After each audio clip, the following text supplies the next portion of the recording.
Oye, antes que nada, de cajón, ¿cómo recibiste la telenovela de Mayra Salazar el día jueves? ¿No? Porque de ahí hasta la... Así cuando lo dijo a Yo, Carolina Jaume, ¿no? claro, eso fue Harry Potter y el Cáliz de Fuego, ¿no? Sí, Cuando hablan sí, de no, Barty claro. Crouch Jr., ya, sí, tal cual fue. Sí, ¿no? ¡Orden! ¿Cómo tomas, Andrés, los comentarios? Porque, a ver, ya uno puede joder, puede rayar, puede hacer memes y todo, pero tampoco se puede minimizar todo lo que se está descubriendo, quizás a cuentagotas, quizás ocultando cosas, pero se están conociendo hechos. ¿Cómo lo tomas, Andrés? Bueno, un abrazo, Johan, un abrazo, Mar, ¿cómo están? Mira, ¿sabes qué es la parte que más me impresiona y que queda como cabo suelto? Ujú. Que un par de horas antes del testimonio de Mayra Salazar, sale el presidente de la República, el jefe de Estado, que supuestamente es independiente de la función judicial, a decir, verán que ya mismo habla Mayra Salazar y va a revelar que había un golpe de Estado en contra de mi gobierno, dice Novoa. Yo no escuché nada de eso en el testimonio de Mayra Salazar. O nada de O eso, eso es lo que habría decía, algo ¿no? camuflado que se refería a eso y que ahora nos toca estar adivinando y especulando en vez de recibir de forma directa por parte del presidente de la República. Entonces, sí preocupa que hable de golpe de Estado el presidente en un evento militar y que luego no pase nada en el testimonio de la supuestamente reveladora de esos hechos, ¿no? Entonces, sí, esa es la parte que a mí más me llama la atención desde el punto de vista de la estabilidad institucional, del régimen democrático en el que vivimos. Si que el presidente está anticipando el testimonio anticipado de la testigo protegida sobre un golpe de Estado, el país tiene que saber a qué se refería. Entonces, ese cabo no puede quedar suelto para mí, ¿no? No sé si se refería al hecho de que Mayra Sara estaba hablando de que por ahí habían unos abogados cercanos a la familia de la ex esposa del presidente, no sé eso qué tiene que ver con un golpe de Estado, no sé si se refería al cambio de la judicatura como el golpe de Estado, no sabemos, pero más vale que lo aclare el presidente y ojalá no quede ese como un dicho más ahí que nadie le para bola. Entonces eso es lo que más me interesa a mí. Lo segundo, este es de una lectura sociológica del testimonio de Mayra Salazar que me parece que logra el objetivo de la fiscal, de la señora Diana Salazar, de generar un escándalo aún mayor, siguiendo la receta de la caja china, al generar un escándalo que trascienda, digamos, la burbuja política o politiquera. Sí, ¿Sí? la espectacularizó, totalmente. Claro, pues, o sea, con el tema de Aliaga y Salazar, tú llegas ampliamente, pero igual se queda en una burbuja. En el momento que metes a toda la farándula ecuatoriana, ya Claro, llegas porque a no la fue, madre de familia, al pelado que no le interesa literal la fue, política. porque claro, como no le escuchaste, esto fue una construcción narrativa. Porque no comenzó con Carolina Jaume, comenzó con Maffer Pincay primero. Que ya todo, Maffer Pincay, No, pues Maffer la Pincay. metió Gloria Trevi, pues al Claro, principio. comenzó con Gloria Trevi, después Maffer Pincay, después otra persona que es dueña de esta discoteca de la Garzota, que Ajá. también es parte de la farándula. Yulei, algo así. Ajá, Yulei Coca. Coca. Y la cereza en el pastel fue Carolina Jaume. Fue como todo el Chollywood. Increchendo. Claro, Ya. fue totalmente impresionante. Ahora que lo pienso así, fue como que ella hizo su propia... Su propio guión. Su propio guión hasta arriba, ¿no? Sí, la verdad es que sí. Y Claro, por o otro sea, lado, si quiero preguntarte, Andrés, igual... Al nervio Sí, que llama la atención, pues el tema de la farándula ya trasciende la política y ya llegas a un segmento de la población mucho más amplio y terminas además generando una mezcolanza. Por ahí vi un tweet que decías, bueno, pensábamos aclarar cosas y más bien se abrieron 700 capítulos más, pues. sí, Y sí, claro, parecía Game of ya, Thrones ya, ya. ya ni sabes de cuál es el asunto, de saber cuál es la bronca, ya no sé, solo el escándalo. Es verdad, eso es verdad. Y bueno, después de todo lo que pasó, ya si uno quiere hacer el resumen, ese día, por ejemplo, Ronnie Aliaga no lanzó video, sino que lanzó ayer, se esperó 2 días como para decir vamos aguantando un poco, Dosificando. dosificando. Esto que a la final, ¿cómo la ves? ¿Como una pelea de narrativas más que algo que debería preocuparnos a todos?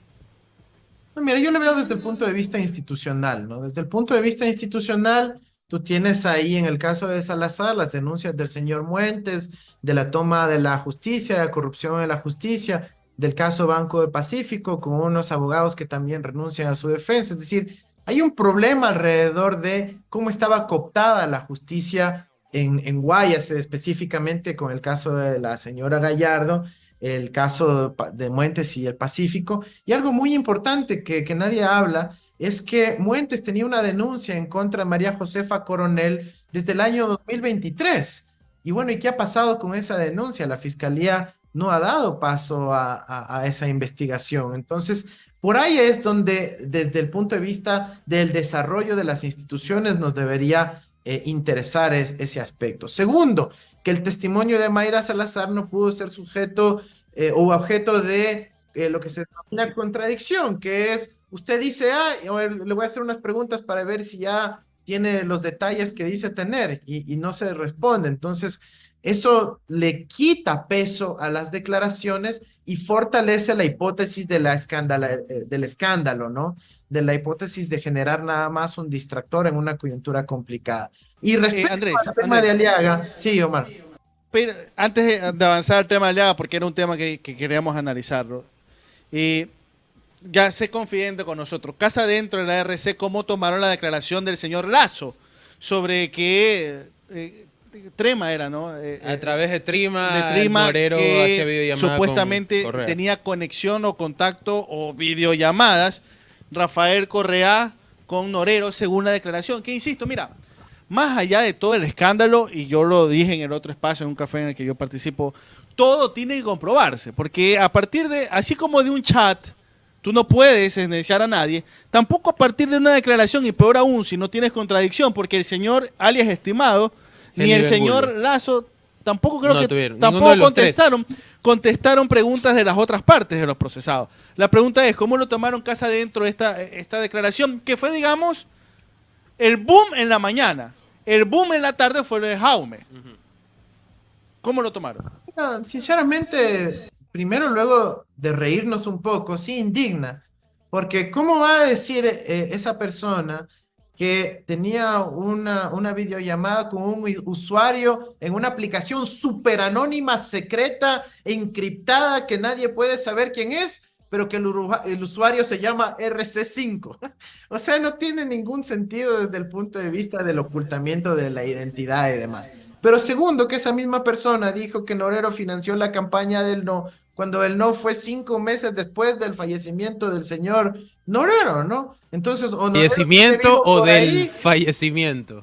Bueno, a mí no me consta. El diario El País dice que la policía sospecha que el señor todavía sigue vivo, pero bueno, lo que dicen los documentos es que Norero falleció. Pero entonces aquí hay una serie de inconsistencias, ¿no? Pero en todo caso, no es ese testimonio creíble, nuevamente no fue sujeto a contradicción y no hay ese medio de verificación.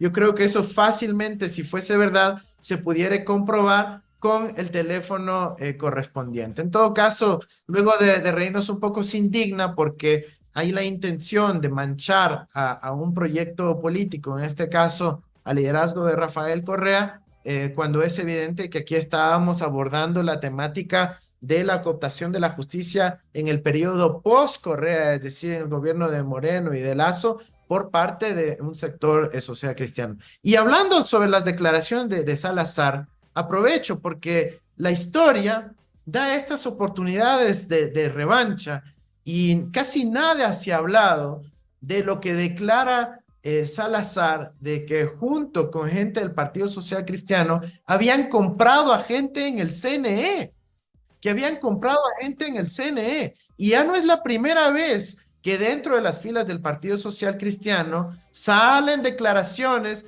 de que en el 2021 hubo un problema informático, de que por ahí hubo... Luis Almeida, lo recuerdo tanto, en un café con JJ, lo dijo. Entonces, ya, o sea, si ahora tenemos además este tipo de información, por ahí también hay que investigar si es que se cometió un fraude. Pero Andrés, y te lo pregunto porque tú fuiste actor relevante en el 2021. Ya salió Yacu Pérez a decir que eso fue parte de la estrategia entre el correísmo, Lazo y el CNE para dejarlo a él fuera. Que a eso era más o menos lo que él apela sobre lo que salió del CNE vinculado con Mayra Salazar. Mira, mientras nosotros aumentamos nuestra votación entre el 21 y el 23 como Revolución Ciudadana, Yacu se desploma pues del 20 al 4%.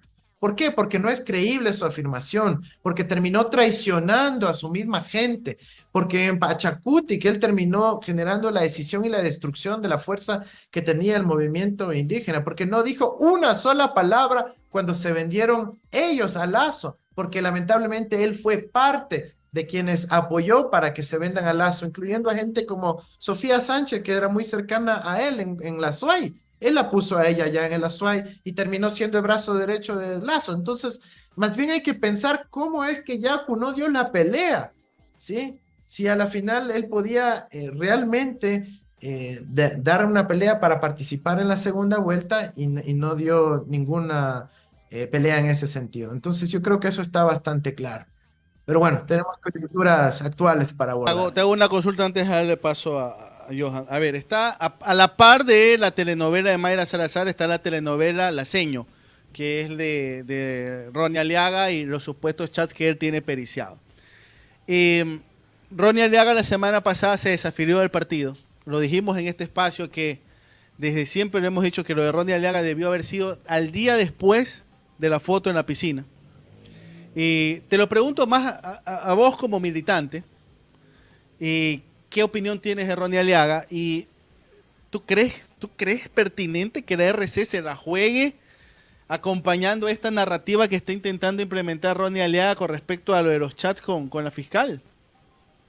Mira, yo coincido que Aliaga debió haber renunciado un día después, y no por el tema de la violación al principio de la presunción de inocencia, que es un derecho constitucional, un derecho humano, etcétera, sino porque nosotros somos un movimiento que se llama Revolución Ciudadana, que en nuestro estatuto nos consideramos progresistas de izquierda y que criticamos a las lógicas imperiales y de corte capitalista.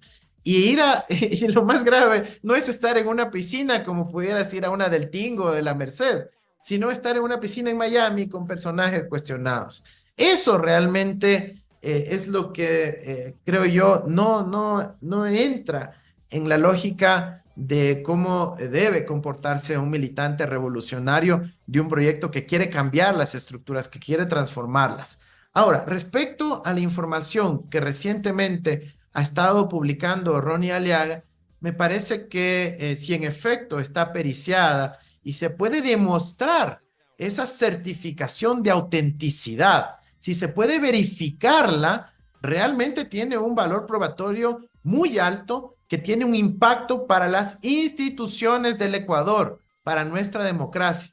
Mira, por ejemplo, si el hecho de que se ocultó a los verdaderos asesinos de Fernando Villavicencio y se sabía a las pocas horas quiénes eran, el impacto que tenía en la democracia ecuatoriana, el impacto en el resultado electoral, o más adelante, cuando se decidió esconder, y hay lamentablemente muestras de injerencia y de interferencia en el proceso electoral ecuatoriano a través de la manipulación de la justicia por parte del embajador de Estados Unidos. Si eso se llega a demostrar, no solo que va a haber un escándalo nacional, Omar, Johan, va a haber un escándalo lo de Colombia, ¿no? Que hay resolución en los últimos días sobre lo del famoso fiscal colombiano y lo de el aporte a tu campaña, ¿no? ¿Te acuerdas del 2021 del ELN que supuestamente hubo aporte por parte de guerrilleros? Ni siquiera era aporte, era un supuesto préstamo. Era un préstamo de supuesto. Chulquero.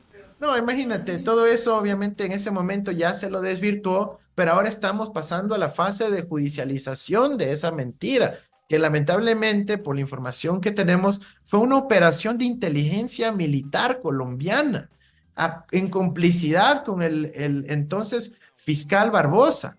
¿Ya? Entonces, eso no podemos permitir que siga ocurriendo en nuestra América. Por eso he alertado también ya al Grupo de Puebla que le pongamos ojo a esta investigación que comienza el Congreso colombiano, que para quienes no lo saben, en el caso de Colombia, los fiscales que tienen fuero de corte es el Congreso colombiano quien actúa como juez, ¿no? Es decir, no es solo un juicio político el que va a hacer el Congreso colombiano, sino que entra a la jurisdicción ordinaria, es decir, en el ámbito penal y civil. Entonces, allá tendrá que responder Barbosa por haber mentido groseramente a dos países, por haber utilizado recursos públicos para una mentira y por haber cambiado la historia del Ecuador. Otra fuera la historia de nuestro país, la de 500.000 hermanos ecuatorianos que han salido de su patria desde que llegó Lazo al poder y permitió que el crimen organizado entre a dirigir el Estado.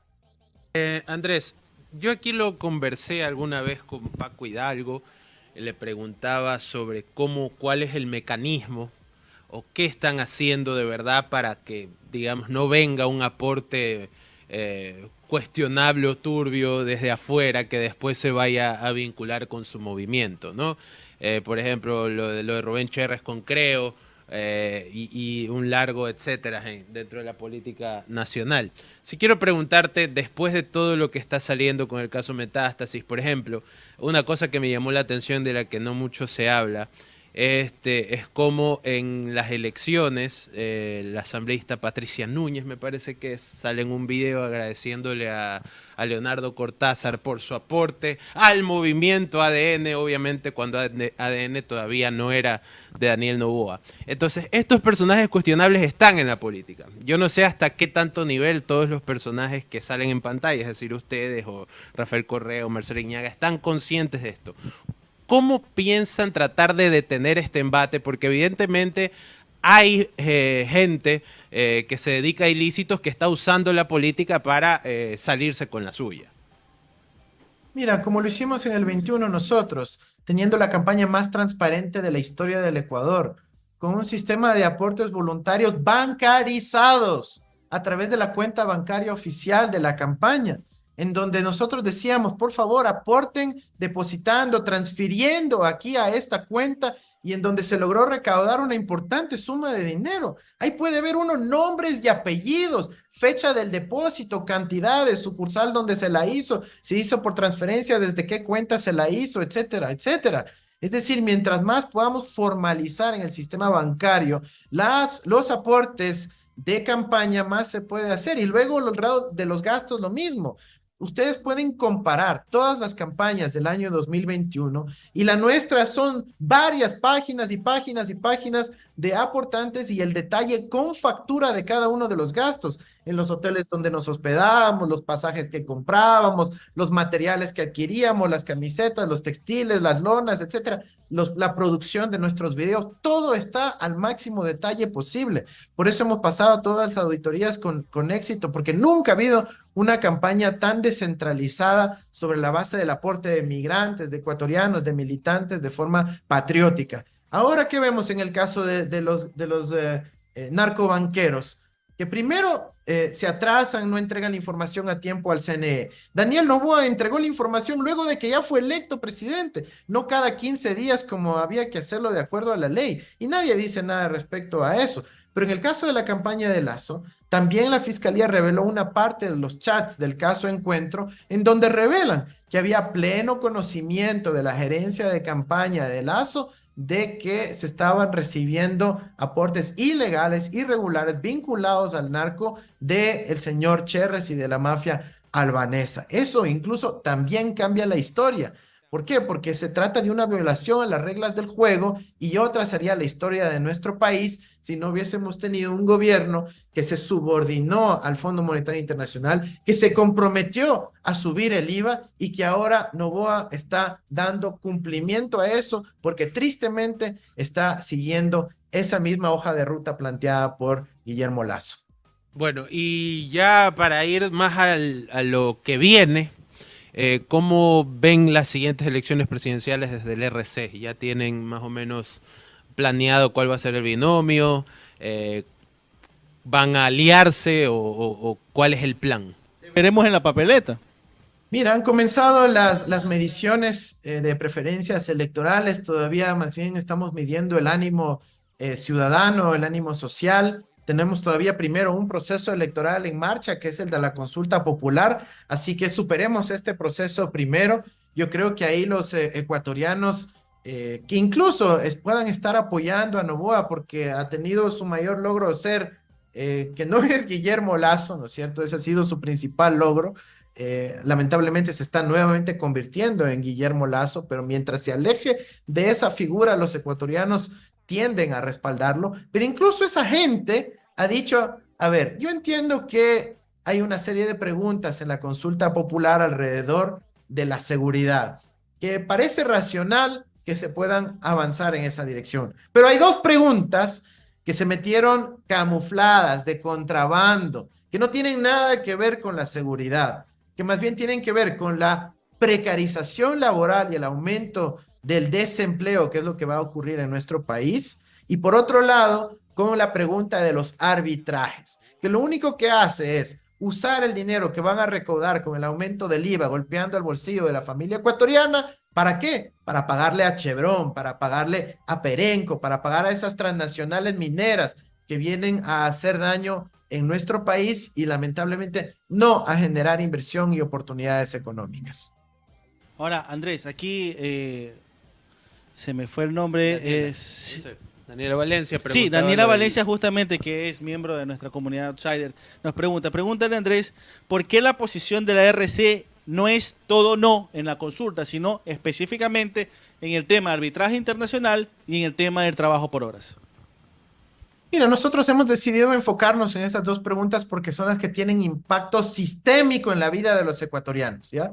Si tú le metes en el paquete a lo demás, puede parecer como una simple opinión sobre el gobierno de Noboa. Y nosotros queremos que los ecuatorianos tengan un pensamiento crítico, puedan entrar a analizar las preguntas e insisto, inclusive si algunos ven con simpatía al señor Daniel Noboa, que vean que esas dos preguntas hay que mirarlas con mucha más delicadeza, con mucho más detalle.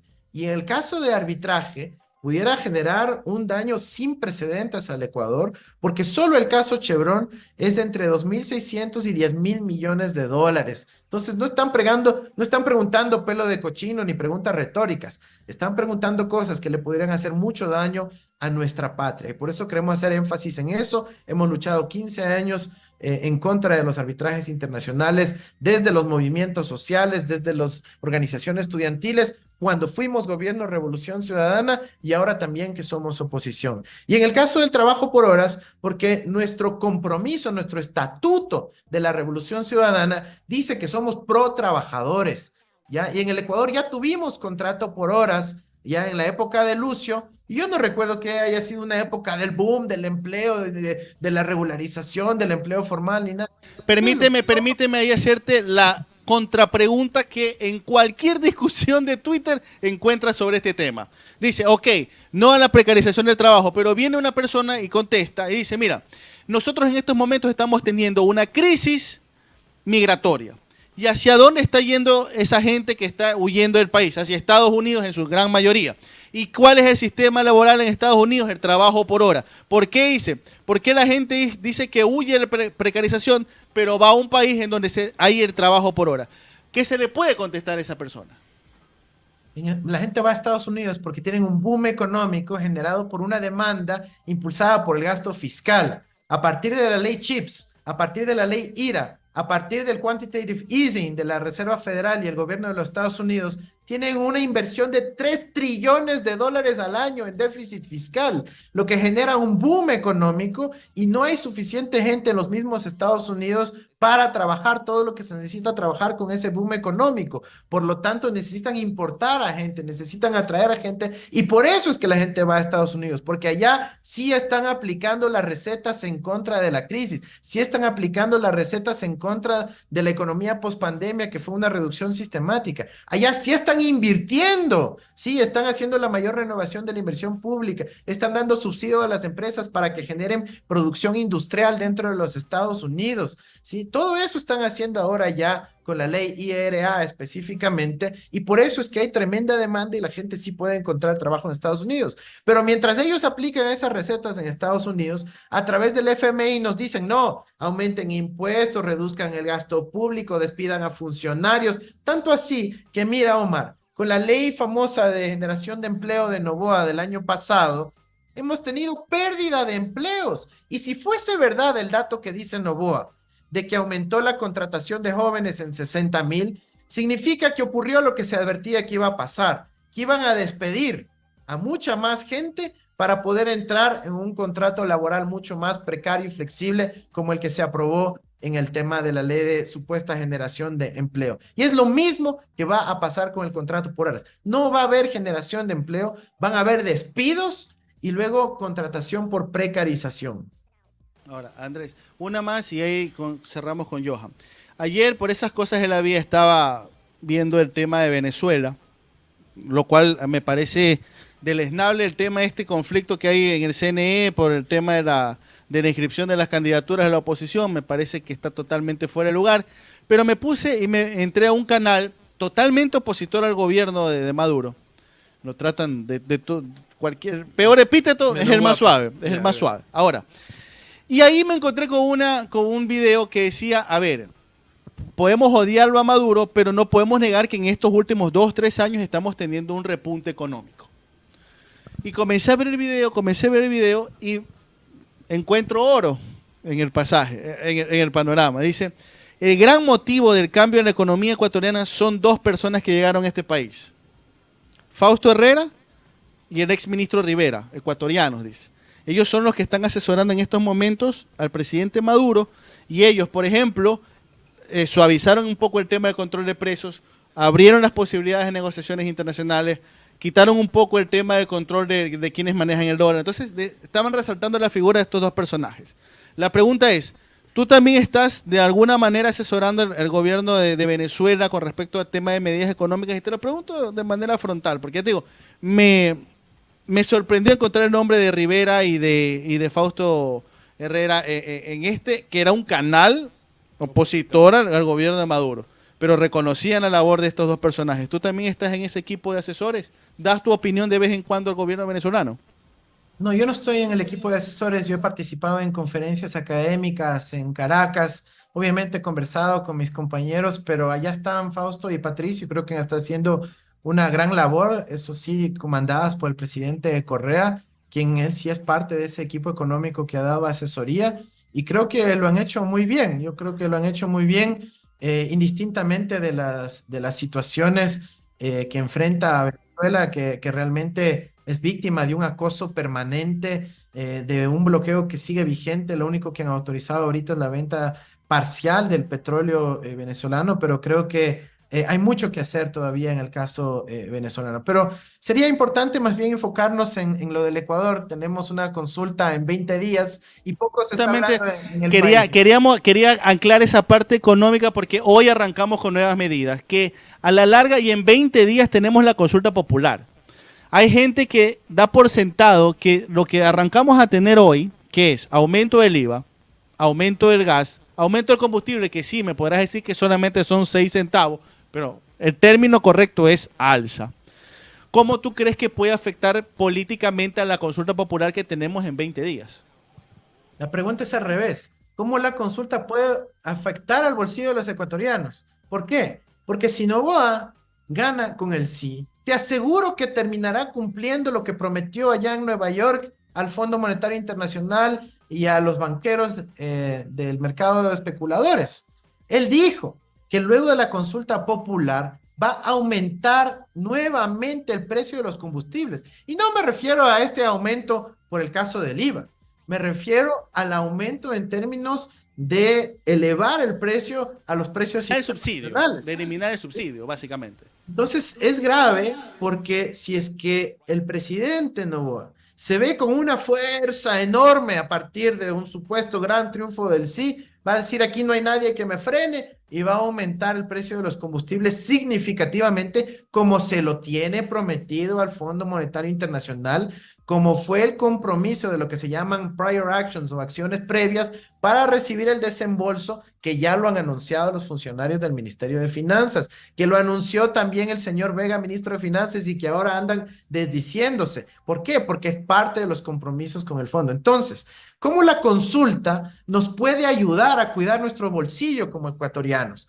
Votando no, mostrando que el presidente no tiene toda esa posibilidad, ese supuesto capital político para dañarnos a nosotros, las familias ecuatorianas, y de esa manera poder cuidar nuestro bolsillo. Por eso es importante que la ciudadanía tenga esta oportunidad de pronunciarse sobre las políticas económicas del señor Daniel Noboa, que cada vez más se parecen a las de Guillermo Lasso. Entonces, tenemos la oportunidad de pronunciarnos, pero adicionalmente tenemos la pregunta D, que se refiere al arbitraje internacional. Perdonarán que me refiere a ella como pregunta D, pues ahora el CNE ya no las maneja por números, sino por letras, y ahora tenemos la pregunta D, que es la de arbitraje, y la pregunta E, que es la de trabajo por horas, en donde la ciudadanía se está dando cuenta, haciendo una lectura crítica, que no tienen nada que ver con la seguridad de nuestro país. 8 mediciones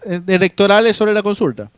Hay una medición que acaba de publicar el PhD Omar Maluk, que la vi en redes. No hemos nosotros contratado una encuesta en específico, pero en esa medición se ve que la ciudadanía sí está empezando a distinguir entre las otras 9 y esas dos preguntas. En las otras 9 parece que tiene un apoyo importante el señor Noboa, pero en esas dos, incluso los que apoyan a Noboa dicen no, estas que nos quieres meter gato por liebre, no te las vamos a apoyar, somos críticos, leemos los detalles y podría perjudicar a la economía de las familias y al bolsillo de las familias. ¿Lo verías como un triunfo de la oposición que gane el no en esas dos preguntas?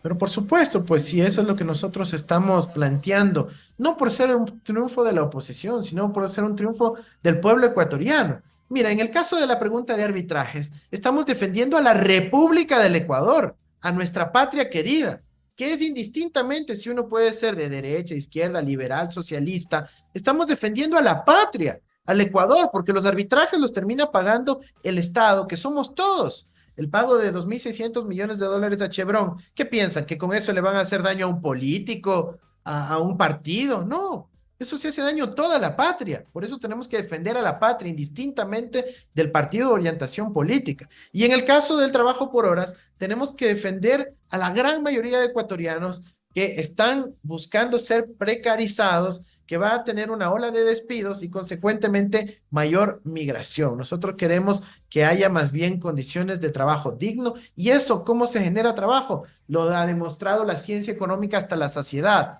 con lo que se llama aumento de la demanda, inversión pública, crédito para que haya oportunidades de inversión de las empresas, pequeña, mediana y grande, para que tengamos nueva renovación, ¿no es cierto? Tengamos renovación de la infraestructura pública, para que tengamos oportunidades de la contratación pública también, y todo eso genera trabajo y obviamente un estímulo al consumo de la familia ecuatoriana. Cuando la gente tiene plata para consumir, ahí se genera más oportunidades de trabajo. Y nada de eso está ocurriendo ahora, es todo lo contrario. El ministro de Finanzas promete seguir despidiendo a gente dentro del Estado, y eso, mira, no solo que la gente pierde su trabajo, Omar, sino que la gente que todavía no pierde su trabajo dice, chuta, pero ya le despidieron a mi compañero, tal vez me van a despedir a mí también pasado mañana, entonces mejor no compro la refrigeradora nueva, porque necesito tener unos ahorritos. Y si no compro la refrigeradora nueva, se suprime el consumo. Entonces generan una incertidumbre en la economía que afecta la confianza del consumidor y la capacidad de generación de empleo. La verdad es que eso está pasando bastante. Ese último ejemplo es algo que se ve bastante al pie, digamos, en cualquier tipo de área laboral. El jueves no le pagaron a gran parte del sector público, que esperaba irse al feriado con su platita, pero no pagaron. Hoy tienen la esperanza de que les caiga algo, panorama pero es bastante complicado y la gente está aguantada. Sí, está bastante aguantada. Bueno, Andrés, creo que eso es todo, ¿no? Sí, Entre todas las preguntas que hemos abarcado. Solamente, a ver, entonces ustedes, solamente para tenerlo claro, formalmente, oficialmente, la RC apoya es el no en estas dos preguntas, ¿no? La D y la E. Pero creo que en tu caso, creo que por lo visto vas a votar todo, ¿no? Por lo visto, ¿no? Mira, la Revolución Ciudadana ha manifestado concretamente su intención de apoyar el no en la pregunta D y en la pregunta E, porque hemos hecho un análisis crítico de la lectura de las preguntas y vemos que ahí hay peligros para la patria y para los trabajadores del Ecuador. Pero en mi caso, así como seguramente la mayoría de los militantes de la Revolución Ciudadana, además yo voy a votar todo no. ¿Por qué? Porque creo que esta es una consulta inútil, es una consulta que no resuelve los problemas de los ecuatorianos, es una consulta que gasta el recurso de los ecuatorianos, 62 millones de dólares, cuando bien podríamos haber invertido ese dinero. ¿En qué? En generar empleo, pues. En generar empleo, en no despedir a la gente, en dar ese recurso a las universidades para que haga proyectos de vinculación de la sociedad, para evitar los problemas de la migración. Pero aquí no hay esa mentalidad en el Ecuador, lamentablemente. No se quiere ayudar a nuestro pueblo, más bien se le cae con impuestos, con el IVA, con el aumento de los combustibles y de ganar el sí.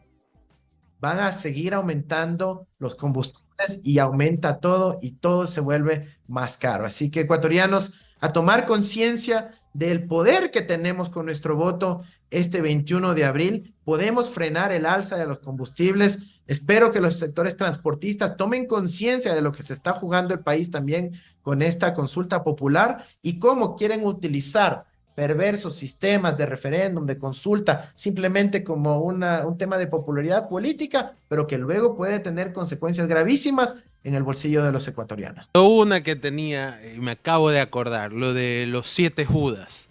Quería abordar ese tema contigo porque fuiste uno de los primeros que salió al frente a decir es terrible que haya pasado esto, no, ¿cómo puede ser? ¿Cómo ha ido el tema después de eso? ¿Qué han conversado a la interna? Porque esto causó como que bastante molestia. Acá nos atrevimos a decir un par de cosas y después nos enviaron mensajitos por interno. Entonces sí quisiera preguntarte cómo fue o cómo va la resolución del tema después de la votación de la ley de turismo. Ya, primero aclarar un par de cositas. Yo nunca he utilizado el término ni Judas, ni que ha sido Tú no, terrible. fue el asambleísta, se me fue el apellido, pero bueno, el asambleísta del RC que estuvo acá. Yo lo que dije es que fue lamentable. ¿Por qué? Porque la primera reacción que me genera a mí es de tristeza. Y yo entiendo que eso luego puede generar indignación en nuestra militancia, pero el camino correcto, nuevamente respetando las instituciones, es el de una acción interna a través del Comité de Ética y Disciplina de nuestro movimiento político, que tiene su estatuto, que tiene su código de ética, que están publicados para todos en revolucionciudadana.com.ec y ahí todos pueden ver a lo que se sujetan. Y ahí dice claramente que si se apartan de la línea de la bancada o del movimiento, tienen que haber consecuencias disciplinarias. Ahora, el proceso ha comenzado ya. Yo en mi calidad de autoridad de la RC tengo que también tramitar ese proceso, por lo tanto, no puedo yo adelantar ningún criterio. Prevaricaste, pues entonces, hermano, ya prevaricaste. Tengo que esperar a que resuelva el respectivo comité y además ahí habrá un rol de notificar a las partes. Lo que sí es, todo el procedimiento está descrito en estos enlaces disponibles públicamente para todos y ahí se podrá ver cuál es el procedimiento que estamos siguiendo como organización política. Espero que se resuelva lo más pronto posible y espero que sea nada más una oportunidad para ratificar la unidad y coherencia que tiene este proyecto político, que no está ahí para defender a una u otra persona, sino al pueblo ecuatoriano.